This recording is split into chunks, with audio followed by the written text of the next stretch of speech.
I'd like to welcome everyone. I'm Harley Shaken, the chair of the Center for Latin American Studies, and I'd like to welcome everyone on behalf of the Berkeley Law School and the Center for Latin American Studies, who are the co-sponsors both of this event and of the 2-week stay President Ricardo Lagos has had in Berkeley.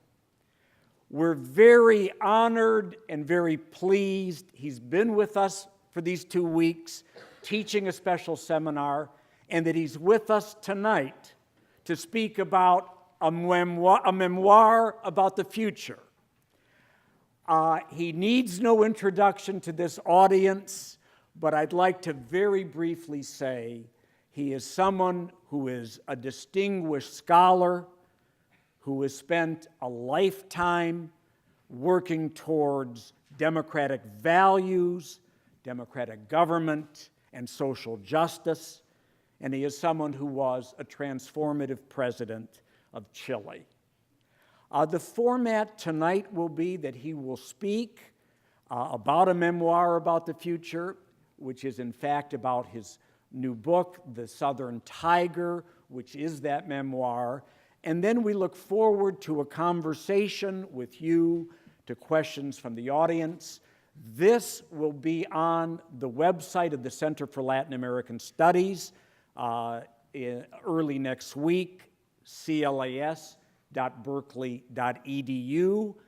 The earlier event he did this week with Robert Reich on inequality, that, both the tape and the highlights are already up.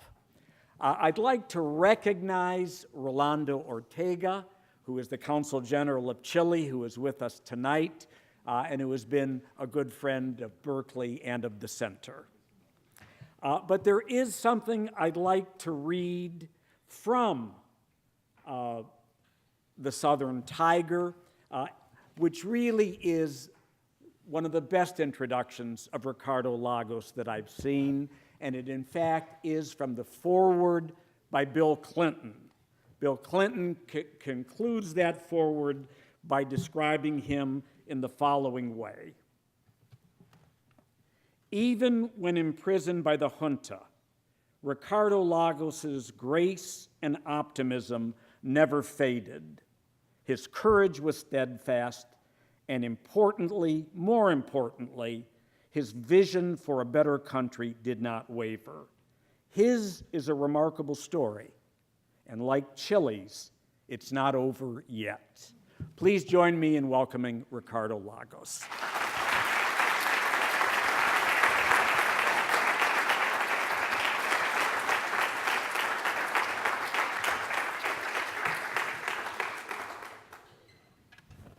Thank you.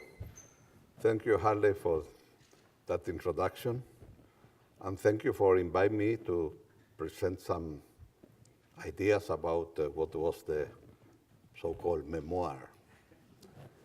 But let me tell you that I tried to translate what memoir means. This is not exactly a memory of my administration or what I have done in public life. I think that some time will be in order to write that in a more academic way. What I have here is just some glimpses of part of very recent Chilean history in which I was involved. And needless to say, I'm not extremely happy with the title of the book. Among other things, because I thought that if the title was The Southern Tiger by Ricardo Lagos, more than one journalist may say, oh, this Lagos, it's impossible, you know. Now he thinks that he's a tiger.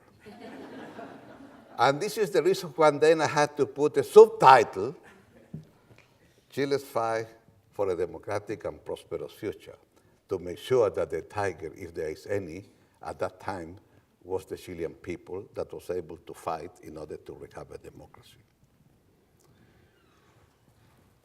The question was that when I was coming here, in addition to some classes that I have to give, I had a wonderful experience sharing some thoughts with Robert Reich about inequality. And then, Harley, why don't you talk a little bit about the book? And I said, but what can I say about a book that is already written? And he is responsible for the title of this talk, A Memoir About the Future. Let me tell you that in this talk with Robert Reich, when I was going out, somebody from Chile approached me and said, so Lagos, now you are a poet. I say, why?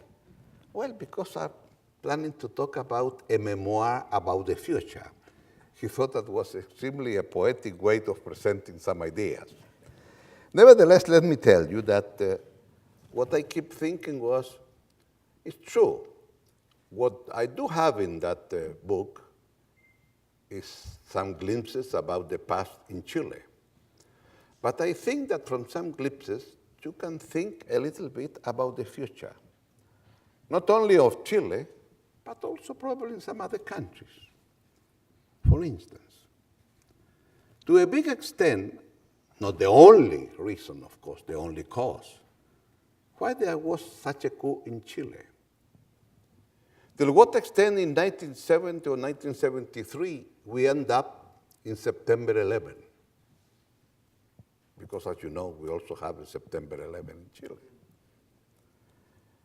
And it seems to me that given the political evolution in Chile, what do we have was a right-wing president like Jorge Alessandri that was president of Chile from 58 to 64. Then we have another ideology coming, and was the Christian Democrats for President Frey from 64 to 1970. And then, once that the Chilean people tried with a right-wing solution, somebody can say a centrist solution with the Christian Democrats, and finally, a leftist solution with Salvador Allende, you had a country extremely divided by ideology. Until what extent, when politics is only ideology, that means that politics is not going to be a field where some kind of compromise is possible. If I believe in my own ideology, all of you that has different ideologies, you are in the wrong side. And I have to defeat you. And not only defeat you in the ballot box, your ideology has to be defeated because it's so different from mine. And I don't think that it's possible to live in a democratic society. I need that you need ideas, you need principles. Yes, ideology, why not? But understanding that the truth of your ideology ends when beginning the truth of the other ideology in the other side.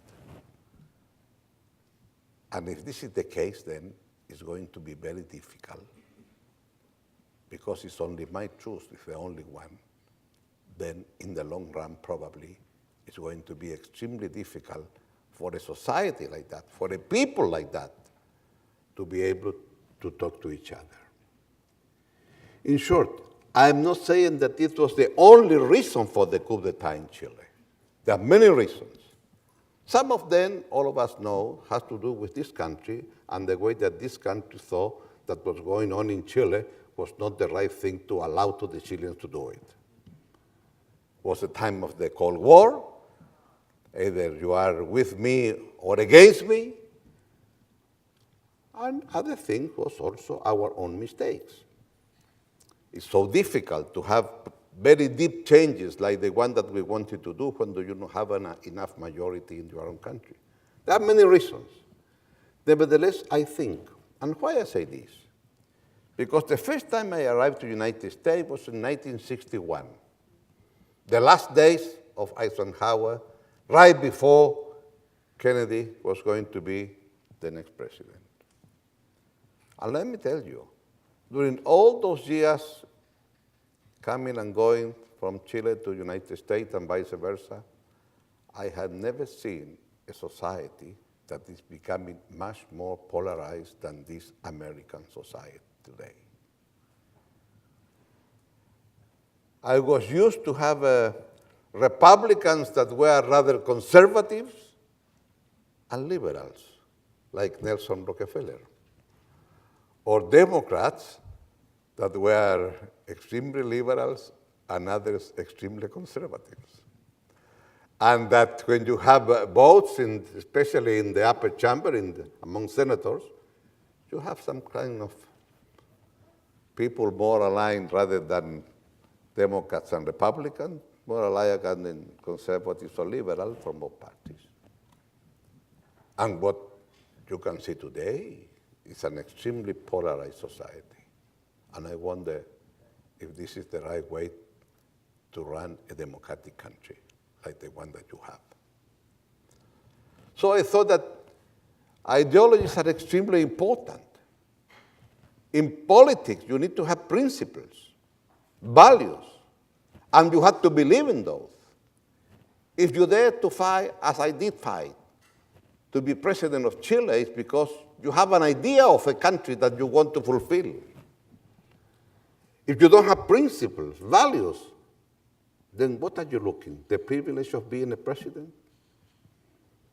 And therefore, I think that it's important, this kind of values and ideas and principles, but understanding that what you want to do has to be done with some other people. Therefore, that's my first thought about the future. That probably the coup, to some extent, was because of the ideology, and the ideology because of the Cold War and all those things that we know.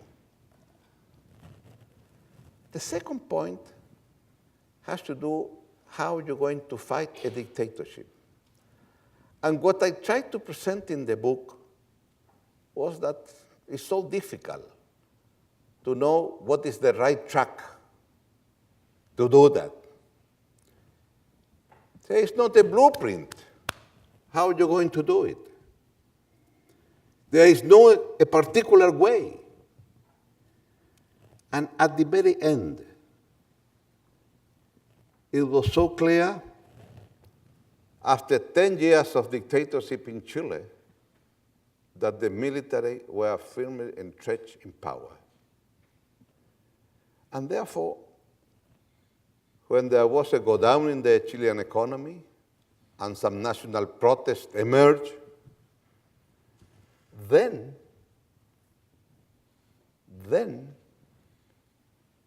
some small opening took place. The trade unions were the first to attempt a general strike. And I remember so well talking with the leaders of the trade unions and telling them, but do you think it's possible to have a general strike in the middle of a dictatorship?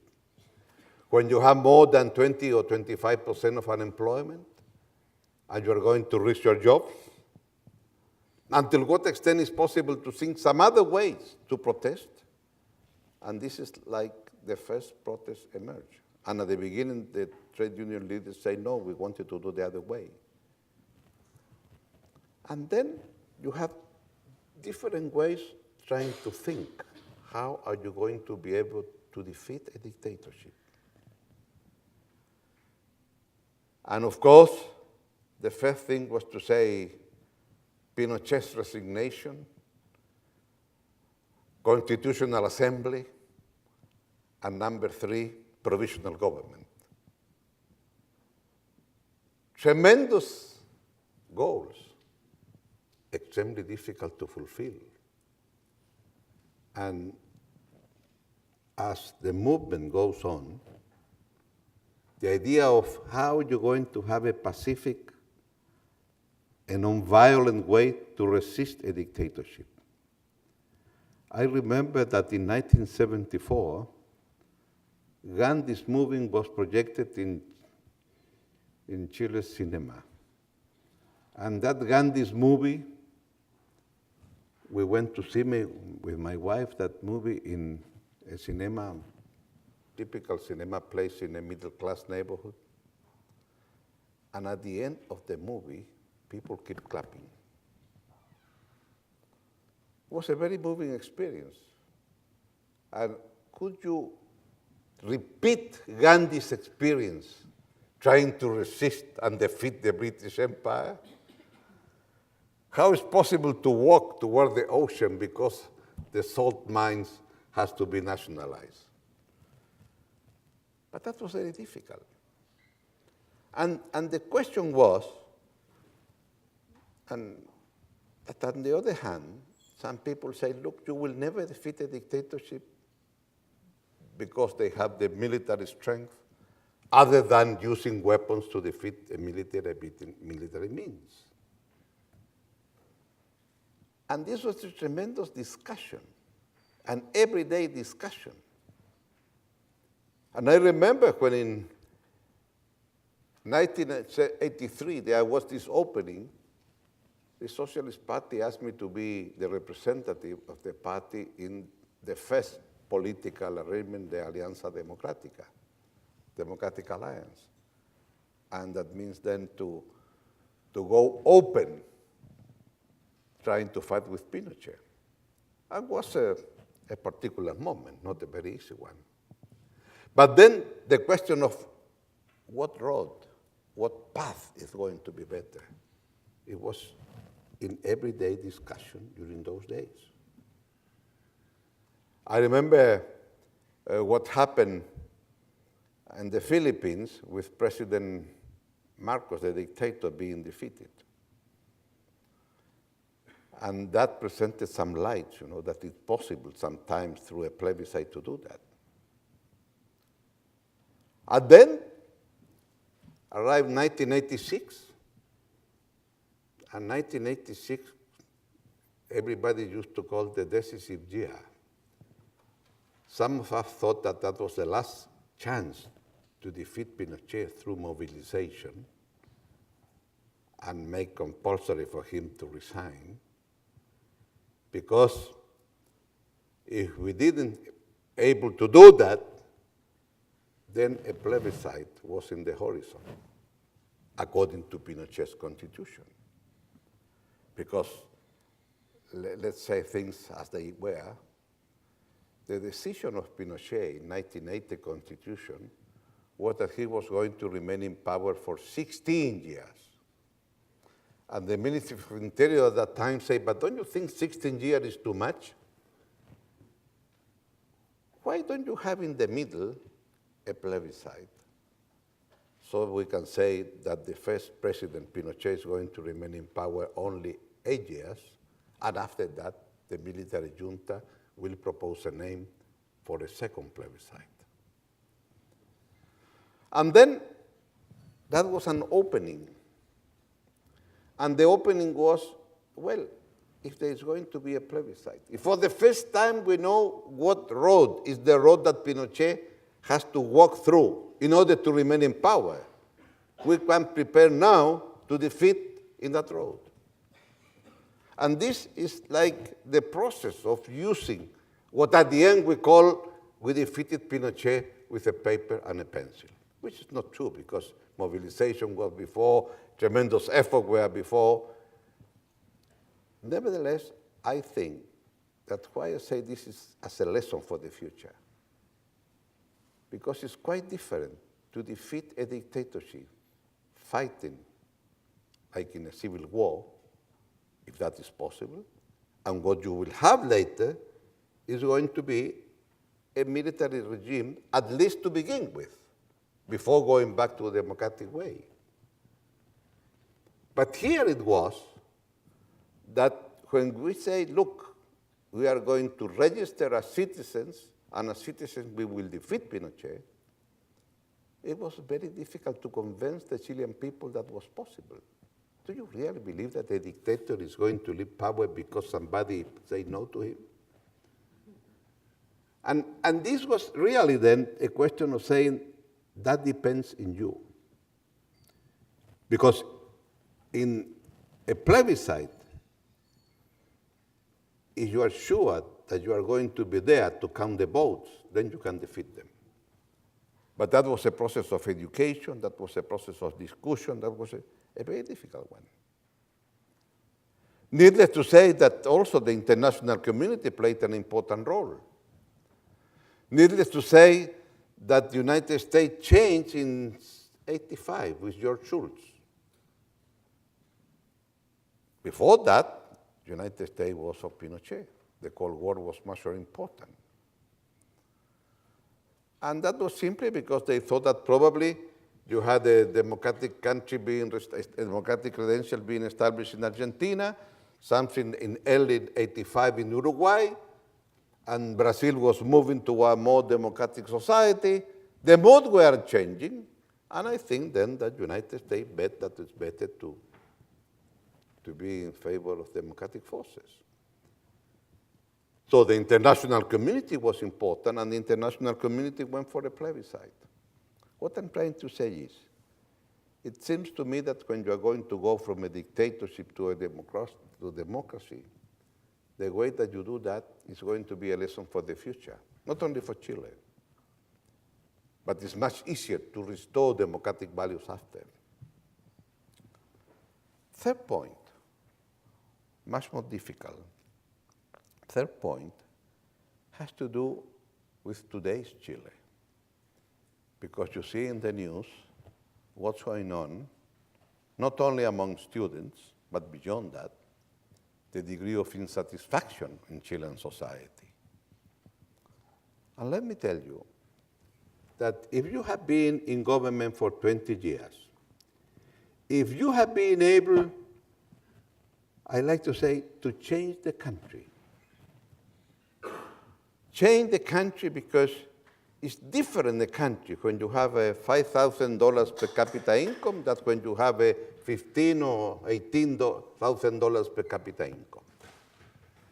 Change the country because it's different when you have a country with 40 or 45% of people living under the poverty line, or you have a country of 11 or 14% people living under the poverty line.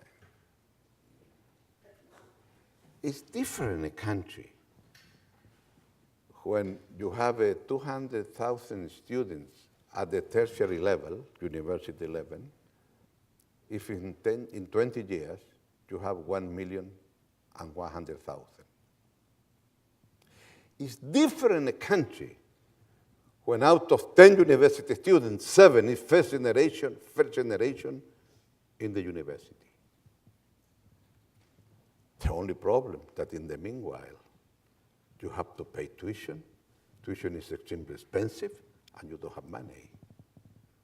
But then, that family that considered that their children were able to reach finally the university, what society is this? That I have not enough money to pay for tuition. I don't like this society, the way it's organized. In other words,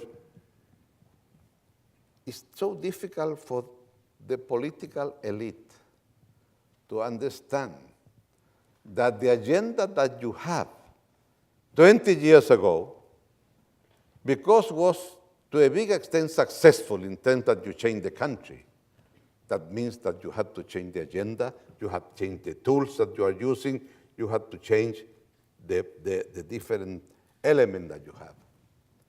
And it seems to me that what you have now in Chile is that it's the end of a political, an economic, and a social, and even cultural cycle in Chilean society. Political, because there was to some extent an implicit arrangement that we were able to change a lot of things in Pinochet's constitution with only one exception, the electoral system. And the electoral system means that in every district you elect 2 people. And if you elect 2, with 60% you elect 1, with 40% you elect the other. And therefore, normal things in Chile, given this electoral system, there are 2 huge coalitions, 1 and 1. If you add the second point that has been impossible to change, which is the quorum in parliament, you have a very close 1 and 1, plus quorums. And that means then that in practical terms, there has been a veto power for those that are a minority during many years. And that, I think, has to be over, and you have to change the electoral system. It's very difficult to change an electoral system when those that have to change the system are those that are sitting in parliament. Of course. But this is a tremendous challenge. And I say, look, this arrangement has to be changed. It's not possible to run a country during 20 years, and during 18 of those 20 years, the coalition that won has no majority in parliament. During my 6-year term, I never had majority in the upper chamber, never. But that was the arrangement, and that political arrangement, I say, is over. Number two, from the economic point of view, if you are a country of $5,000 per capita income, the most important thing is to have growth. And to make sure that once that you have growth, part of that growth will go to better schools, better primary health care center, better housing, better social and economic indicators to improve the standard of living. But all of us know that when you're approaching the $20,000 per capita income, much more important than per capita income is the income distribution. And Chile is approaching on a stage like any other Latin American countries, like Argentina, like Uruguay, like Brazil, a little bit later, but a couple of years more than Chile, like Mexico, like Peru, like Colombia. All those countries are having a very rapid growth, nothing to do with what's going on in the developed world today. And therefore, the question is, what kind of society are we going to have in terms of income distribution? And this is going to be the big issue during the next period of time. So if you talk me about an agenda for the future, I would say income distribution is going to be the #1 issue in the economic policies. And if we're talking about social issues, it's one thing to defeat poverty, and you are very proud because now poverty has been reduced, but those that are not living under the poverty anymore, they wanted to have a different system. They feel an emerging middle class, and the emerging middle class has another agenda. And the first point of the agenda, I want that my kids are able to go whatever they want to go, which is not the thing. And the question you will see in the rest of Latin American countries, the question of emerging middle class are going to be the most decisive issue with regard to the future. And if we are talking about cultural values, well, Chile is a much more mature society than we used to be. You can say, for instance, why is that the 30th anniversary of the coup d'etat in 2003, Chileans were able to see on TV those views of the coup that had never been presented on TV before. We're much mature. Or the fact that finally in 2003 or 2004, finally Chile has a divorce law. Or the fact that it was possible to move the frontiers of what is possible to reach in cultural terms, to say no to the death penalty and to abrogate that, to say no to the censure of films, to say no to some kind of, it was possible to open spaces to freedom beyond what you consider was possible or feasible. But much more important than that, people, and not only in Chile, feel much more empowered than before.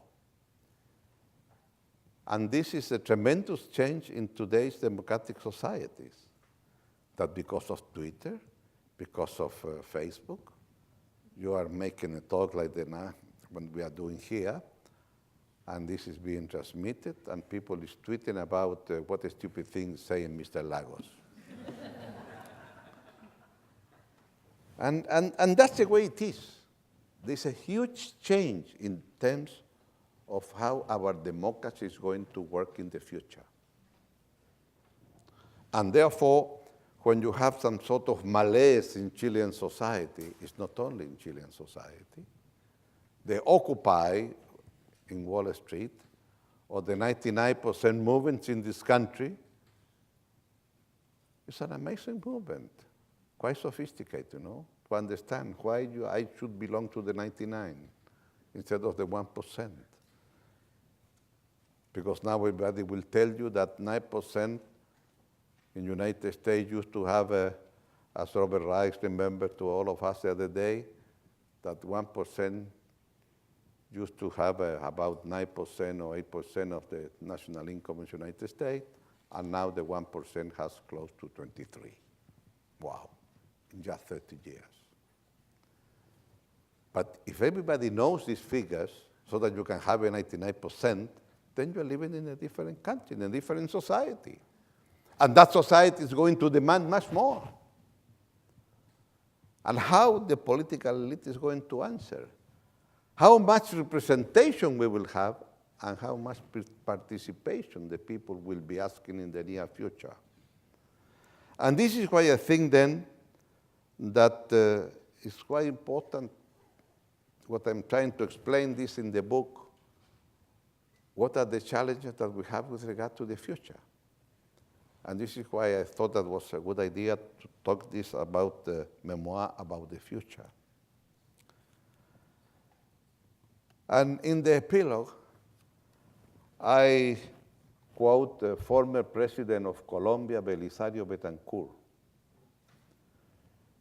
I was candidate for president, and we were in Guadalajara for the book fair, and in an incredible evening with Gabriel Garcia Marquez, Carlos Fuentes, among others, Belisario Betancourt, when I arrived there, say, Ricardo, I have a wonderful news for you.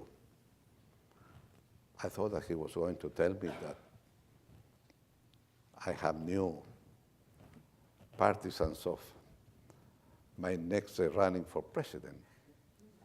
But he said, I have a wonderful news, What is that, I say? There is life after being president. And then he said, but now I have to give you a bad news. First, you have to be president. And I have remember, and I have told Belisario Betancourt about what he told me on that occasion, and said, yes, you were right. There is life after being president. There is life after you have been the honor of serving your country.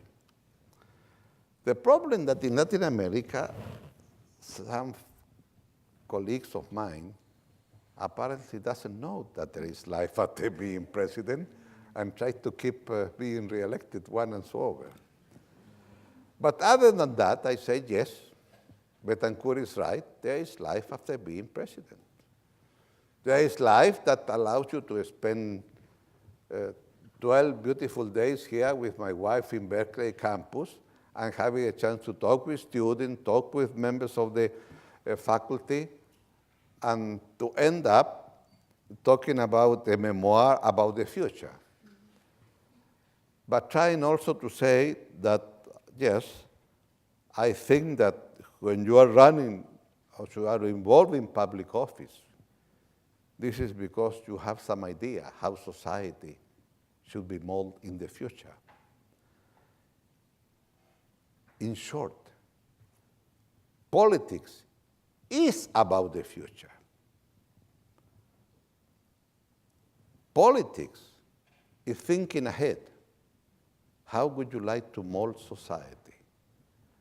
Because society should not be formed or molded according to market forces, but according to citizens' wishes. And this is what really a democracy is. And therefore the question is how we're going to be able to have a better future. It's true. That better future, as I used to say once, there is no tomorrow without yesterday. And therefore, if you wanted to have tomorrow You have to look what you accomplished and what you did not accomplish. What was your success and what was your failure, as in any human work. But all this has only sense if this is going to be something for the future. And I hope then that this memoir, these glimpses about what happened while I was participating in public life in Chile, it may be useful also to think Chile's future. What should be our agenda? But let me tell you, the more we advance, it seems to me that our agenda is going to be very much like the agenda that you here in the United States are discussing, or the agenda that our friends in Europe are discussing. And that agenda has to deal with how are we going to live in a more democratic way, where everybody has a chance to think that society is a society where everybody is happy to live in. Because we don't like to live in a society where, depending where you are born, people we can say, where are you going to die? So my friends, I hope that this memoir may be useful to think about the future. If this is the case, well, I think that even though a memoir is about the past, it's part of the human being to know the past, to have a better future. Thank you very much for being here with me today.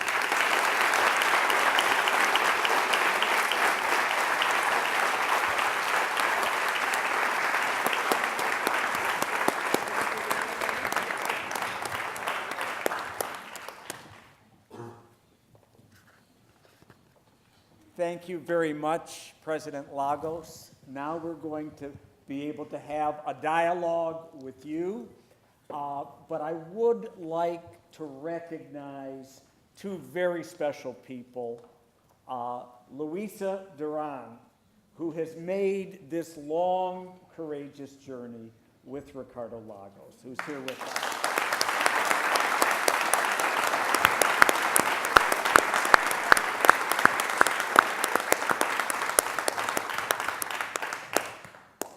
And Dean Chris Edley of the law school, who has not been able to be with us tonight, but who played, as I mentioned earlier, about the law school, a very important role in this visit to Berkeley.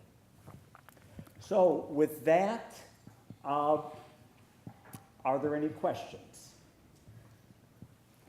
Yes.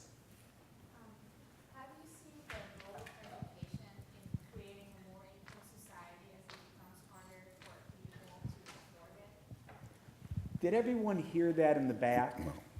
No. It was, how do you, what is the role of education in creating a more equal society, and how do you support it? Yeah, how do you see the role of society, or the role of education in creating a more equal society as it becomes harder for people to afford it? Well, I think that education is the major engine of social mobility in any society.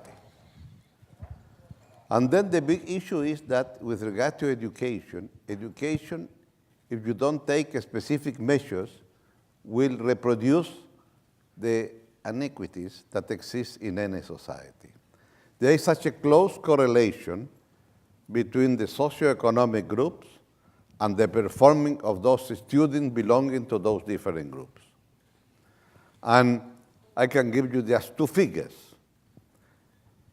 In 1990s Chile, 40% of students belonging to the 20% of the upper income groups were at the university. Only 4% of the lowest 20% income groups were at the university. 4 versus 40. 20 years later, you have 60% of the upper income and 16% of the lower income. So you went from 4 to 16. You could be very proud of the accomplishment, but still, you know, the distance is so huge. And then the question is, how are you going to be able to make for the difference? And that's the only way is to discriminate.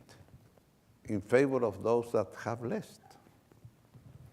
I remember I was the first Minister of Education right after Pinochet, of President Elwin. And Chile had 9,000 public primary schools. There is a national test of quality being taken in Chile, and we took the 900 worst performing schools, and we established a program, the so-called the 900 school, and to that 900 worst performing school, we provide full breakfast and lunch, we provide special libraries, we provide on-the-job training for teachers, we provide later on what we call a library for the classroom, modest 30 or 40 books for the classroom. And very important, an assistant to work with the worst performing student in those schools. It was at the beginning a huge discussion on that. At the end, everybody accepted the idea. Second, you pay to schools for those attending schools through a voucher system. We introduced a different voucher depending where those schools are located in order to differentiate the amount of money that you give them. After saying all this, still unfairness exists in Chilean educational system. A huge discussion is going on now with regard to private schools and private universities, and what of those universities can be or cannot be for profit. And if universities can be for profit, shouldn't that universities pay taxes as any other business and not be free of taxes? Or if you are going to use some tax money for the private university, that means taxpayer money. That means, don't you think that those universities should have some general standards, like an equal opportunity employer in the United States? In short, the big discussion now in Chile with regard to education is not only, as I say this morning with some students that I talk, that go from evolution in education for a revolution in education, because you need changes much rapid today. And I think that that's the only way, and you have to understand what's going on with what today's student movement in Chile. That, by the way, I would say it's not only a student movement, also the fathers and mothers of those students. I mean, it's a much more wider movement. Yeah. Yes. Hi. For about the past 10 years, social networking sites like Facebook and MySpace have increased the ability of populations to interact and have kind of quickened the exchange of ideas and different movements, like political movements, as we've seen with the Arab Spring in the Mideast. How has this impacted political advocacy, I guess, in Chile specifically? And do you see any increased exchange of ideas or any increased, interactions with Chileans? And how has that surfaced in Chile? What did you say exactly? The role of social media in terms of political activism. He explained how this has been such a force globally. How would you say this works in Chile? The influence and impact in Chile. Well, I think that the social media, if you mean to the traditional media, this is papers, newspapers, radios, TV, well, I wouldn't say this is a very personal opinion. I would say that pluralism is extremely big in Chile. I would rather think that it's rather short. Nevertheless, it's through the new social networking, internet and the others, where I think that social media is becoming more and more important. I wish when we were fighting against Pinochet to have Twitter to call to a gathering tomorrow, you know? I remember I was in a press conference and somebody says, I have a question for you. I say, where are you from? I'm from the New York Times. And I say, I'm sorry, but I would rather prefer to have some times closer to Chile because most of the media was not going to publish what I was going to tell them, you know, at that time. So I think that what you have in today's movement, to a big extent, is because of this new way to communicate to each other. Last year, the students used to have manifestations every Thursday, and for some reasons, the authority decided not to authorize a new march of students for next Thursday. And when was this officially told to the students, the leader of the students on Twitter say, tonight we have to bump pot and casseroles in order to protest. And that was enough. Everybody was protesting that night, you know. I mean, to have that answer is something impossible to think before. Now, media is very important. The only problem is that for the time being, media is not going to replace that at the very end, you have to be looking face to face. I mean, you have to go to Tahrir Square in Cairo.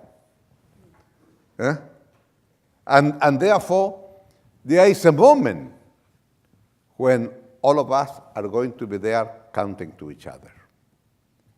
And I think that this is what is really new in today's world. If you want to talk about the Arab Spring, well, the Arab Spring is simply because you have this new media. And this social media, I think, let me put this. I have the sense that we are in a huge wave, but probably the wave is still forming. We don't know how it's going to be when the wave finally touches the ocean. It took 200 years after Gutenberg discovered the press to produce book that somebody thought that was possible to produce a newspaper. And because you produce a newspaper, then somebody thought that it was possible to have something called a democratic society. I'm sure that Gutenberg never thought that because he was inventing the press was going to end up 300 or 400 years later thinking that it's possible to have a democratic system of government. What is going to be, you know, we are in the middle. Things now is very happy, it's very, goes so fast. So probably this is not going to take 200 years, but still we are in the middle of the way. That's my impression, yeah. I can't resist to say that we encourage you to friend the Center for Latin American Studies and our Facebook site and our website and our email. We have time for one more quick question. Yes.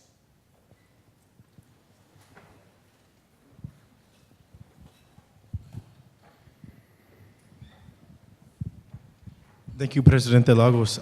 My question is, the contemporary geopolitical map of Latin America has seen the emergence of two major trading blocs or common markets, Mercosur and the Alianza del Pacífico, the Pacific Alliance. Do you see, and this is a part of the crystal ball I'm going to ask you to look in for your memoir of the future, do you foresee a division occurring between what some economists consider to be the free market-driven Pacific Alliance and what some economists consider to be the state-driven, perhaps even protectionist Mercosur? If there is a division occurring, what role does UNASUR, the Union of South American Nations, have to play in merging these two blocs in order to ensure continued prosperity in the region? Well, it seems to me that in the long run, there is going to be just one Latin America. And it seemed to me that the fact that you had the so-called Alliance of the Pacific, well, it's a wrong way to think that Alliance of the Pacific belongs to the countries that are facing the Pacific. It seems to me that in the long run, the new map is going to be how Latin America is going to use the fact that we are now facing that the 21st century is going to be the century of the Pacific Rim, which is wider. If you think, for instance, that right after the Second World War, what you have was a North Atlantic alliance, United States, Europe, and you have the Marshall Plan and all those things. And then you have a defense, like a North Atlantic Treaty Organization. But look, in that North Atlantic alliance, you have Italy. And as far as I know of geography, Italy has nothing to do with Atlantic. And then you include Turkey. My goodness, Turkey is far away. And then right after the Berlin Wall collapsed, you have quite a number of Eastern European countries in the North Atlantic alliance. In short, it seems to me that the big challenge is how are we going to use looking to the Pacific. Now, it's true, a country like Chile, far away, down in the south, no? And far away from the Atlantic Alliance, well, for the first time, we feel that we are in the first row of history, looking to the Pacific. But the question is, how are we going to include in the Pacific Alliance those that are looking for the Atlantic? Because they also would like to be close to what is going to be the major engine. I wonder if you have read the Kissinger book on China. And Kissinger's book on China presents something very interesting. He said, look, this is the first time that is going to be a movement from the power number one to another power. The difference is that in the past you go from country to countries, and now for the first time it's going to be a change in power from a country that is a continent to another country that is a continent. And number two, for the first time, it's a change in civilization. When you went from Spain to France, from France to UK, or from UK to United States, it's the Western civilization. But from the point of view of China or India, they were the number one during 18 centuries in terms of economic production. And it was only because of the Industrial Revolution that the West became the number one. And for China today, to be the number one again, is simply going back to normal. It's another way to see, you know. And it's going back to normal because they are also used to measure by millenniums, the time. Here, centuries is more than enough. We are proud 200 years of independence. I remember I was talking with Jiang Zemin, and to ask something, I say, Mr. President, I have been traveling around different provinces of China, and excuse me, my ignorance, you have 32 provinces today. Since when? And Jiang Zemin said to me, well, you know, in the 2nd century before Christ, in the dynasty of emperor so and so, he decided to have 30 provinces in order to unify China. And since those days, we have been able to add 2 more provinces. What could I say after that, can you see? So when you have this transfer of power, it's also transfer of many things, you know. But after saying that, I would say, look, if it is possible for thinking in some sort of trans-Pacific alliance between United States and China. And he thinks that some buffer state may be useful to make sure that it's not going to be a very rapid confrontation. And he said that Korea, Vietnam, Australia, Thailand, Indonesia, and somebody else should be part of that. And I say, why not Latin America? Why we cannot be part of that Pacific Alliance and to be some sort of a buffer state? But if we want to have weight in international affairs, I want to have Brazil here and Mexico also. And in short, why I say this? Because in today's world, map change so fast. Let me tell you this. The post-Panamax ships take only 2 more days to reach China if they sail from Sao Paulo, Brazil, or Buenos Aires, Argentina. And 2 more days is nothing in terms of money. In short, Valparaíso, Callao, or Los Angeles or San Francisco is not a huge difference in time with those that are in the other part of the, you see? In the past, of course, was a tremendous difference, but not anymore. So the fact that we are facing the Pacific doesn't mean that we have a particular privilege. And therefore, I think that it's one thing to talk about the Atlantic of the Pacific in terms of countries that are a little bit more open in terms of trade. But that, I would say, have much more to do with the idea that one size doesn't fit all. If you are a huge country like Brazil, you defend your internal market.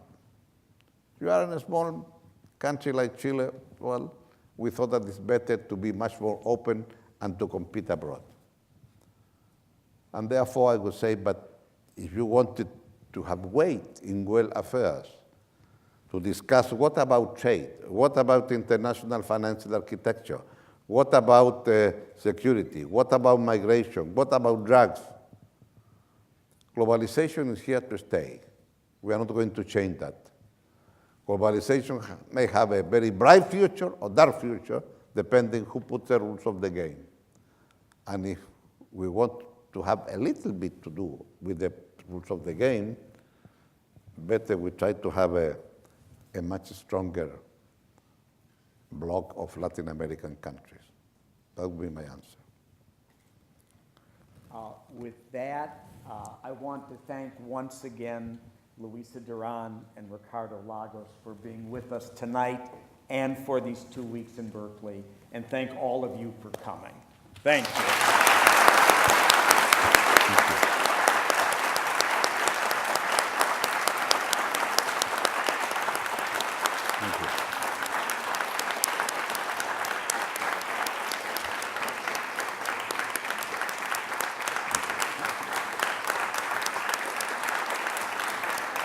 Thank you.